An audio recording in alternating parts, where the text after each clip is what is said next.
The last step on the time lapse is after you've got all your berries attached, slipped, and scored onto your clay slab, when you take the end of a paintbrush, and everybody's paintbrushes are just kind of divvied them out, but one that's nice and round, looks like that.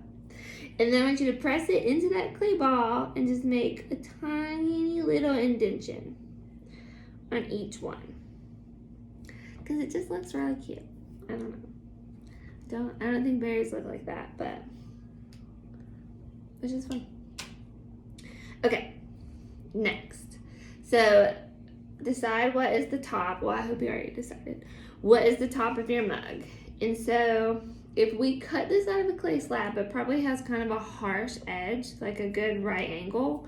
And we want to smooth that down because it's going to be your drinking area. And if you look at your mugs, they're round on the top. They're not, cut off with a harsh edge. So if you'll just dip your finger into your water and smooth that out. So we get a nice rounded edge. That over.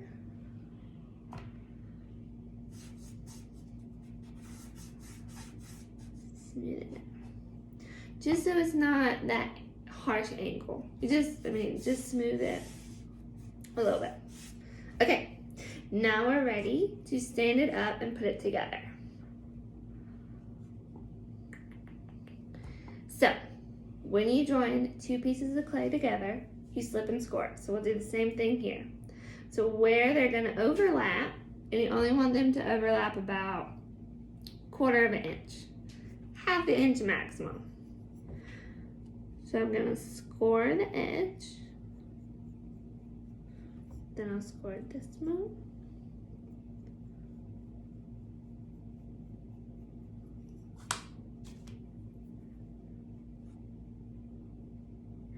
So if it is too floppy for your liking, this is when you take a blow dryer and heat it up, but it's not too floppy for my liking. Add just a little bit of water. Press it together. So I'm gonna press down from the top, just pinching it together. And then when I get about halfway, I'll flip it over and then do the bottom.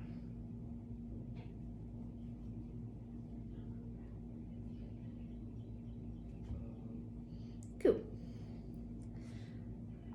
And then it's connected.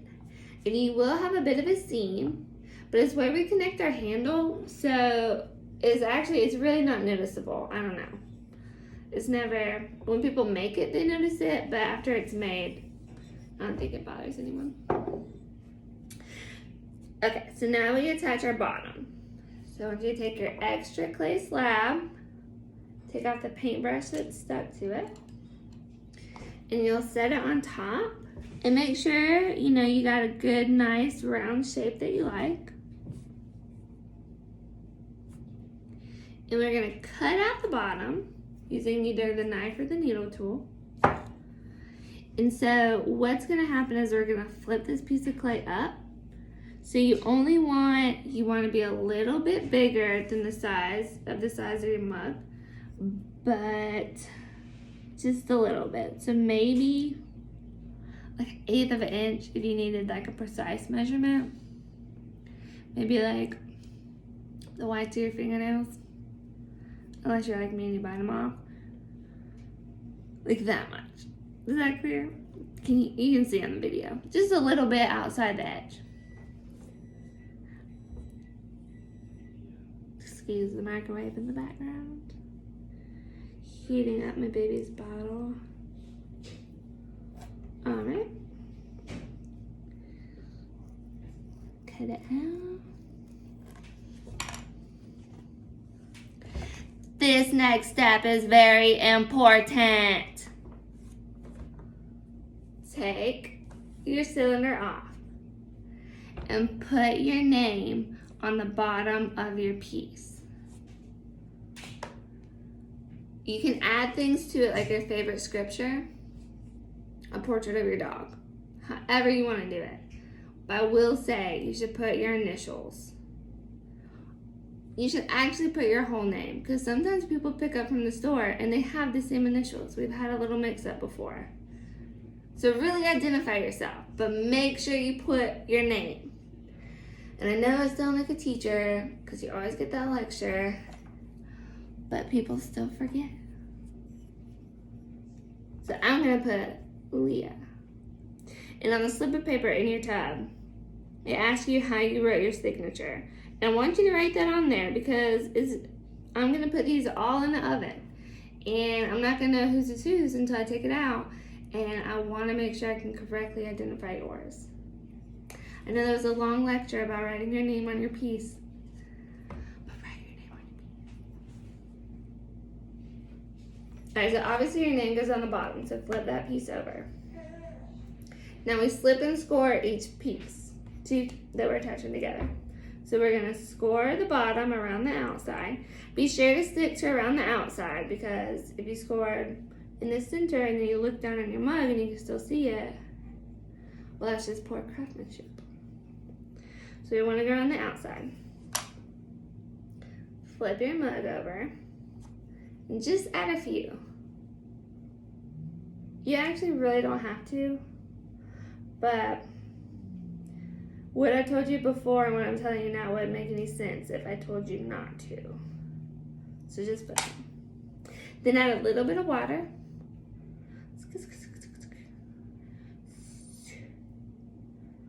Just to fill in. Place it back on top.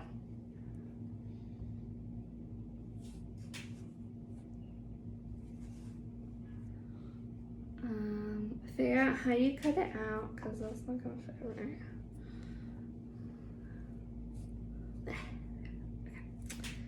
Set it back on there. Alright. Sure. And then with one hand on the inside, you're going to take the other hand and you're going to flip that edge of clay up and then press it together. So on the inside, it looks like you're pressing it together. Let me zoom in.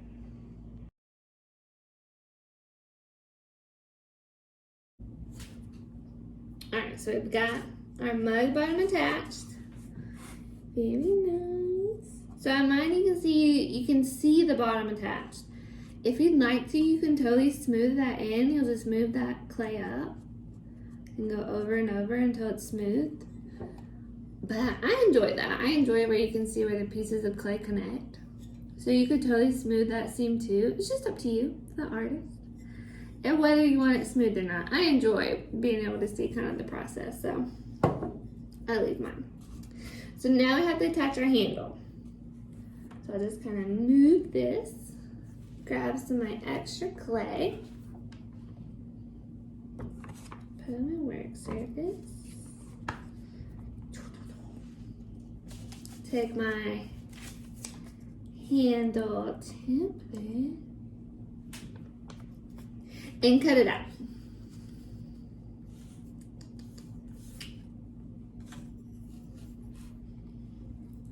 So just like we smoothed the top of our mug, we want to smooth the edges of our handle because we want it to be comfy when we hold it. So if you'll just take your water and smooth down those edges, all four.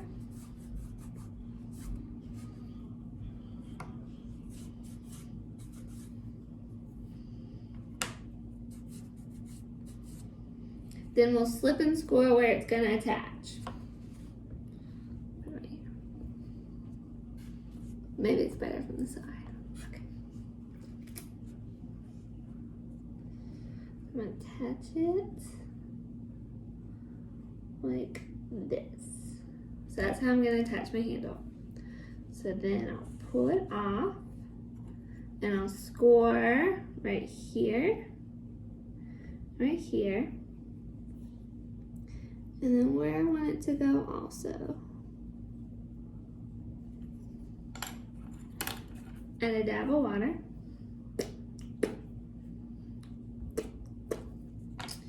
And smoosh it on there. So I'll do the top first. I'm going to press it really good. Alright, Okay, and then I'll hold the top while I get my bottom attached, because then when that one's attached, the weight of both of them will hold it on there. But, you know, it will be soggy before you attach the bottom. I'm going to go inside the mug and press it on there real good. And I attached my handle on the seam where I overlapped them, because that is where, you know, the clays are overlapped. So it's just a little bit of a stronger point. So I would suggest attaching your handle there. Alright, and I just press it on. I don't go down and smooth it, you know, where the two pieces of clay meet. And voila, you've got your mug. Ta-da! Now, the next step is to glaze it. So you can glaze it right now when it's totally wet. But I do think it's better if you let it dry just a little bit, because when you're putting glaze on, you're putting on another watery surface. So if your clay is super wet, then it is not going to absorb it as you're painting it, which you can totally do. It's just a little bit easier when you can see the glaze being drawn into the clay to know where it's going. I think that might have been a little more information than you needed, but what I'm saying is I'm going to let this dry for just a little bit, and then I'm going to come back and I'm going to glaze it. Yeah. Alright, so I let it dry for just a little bit. I actually didn't, because it's on my dining room table and we have to eat dinner. So I'm going to go ahead and finish. But you would totally let this dry for a day or two, 3 days, 4 days, it doesn't matter, and come back and paint it. Or you can paint it literally right after you make it, which is what I'm going to do. So, because I've got to get this on the Instagram because I kind of procrastinated. But, so you've got some glaze colors, and the only two glaze colors on this mug are green and pink. But I also put in your bag yellow, blue, and red primary colors, just in case you wanted to use them. So if you're totally going rogue, you got some kiddos doing their thing, put the mug together and just let them go. It doesn't matter where you put it, how you do it, just do it. If you're following that, you'll just open up your glaze and you'll paint it on there. And so it's going to be a little different because it's wet. The clay is wet. The glaze is also wet. But.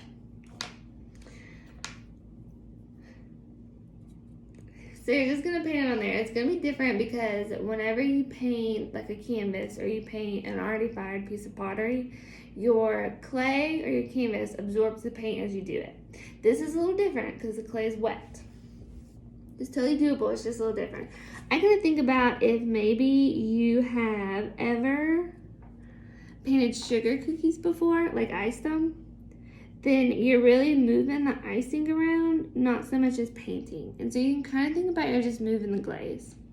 But that's if you want to get really specific and detailed. Otherwise, just paint. So I'm going to paint it on here. Da-da-da-da.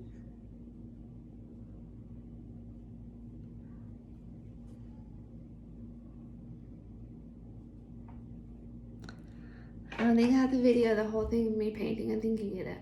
And then you paint whatever you want. And then I want to paint the berries pink also. Then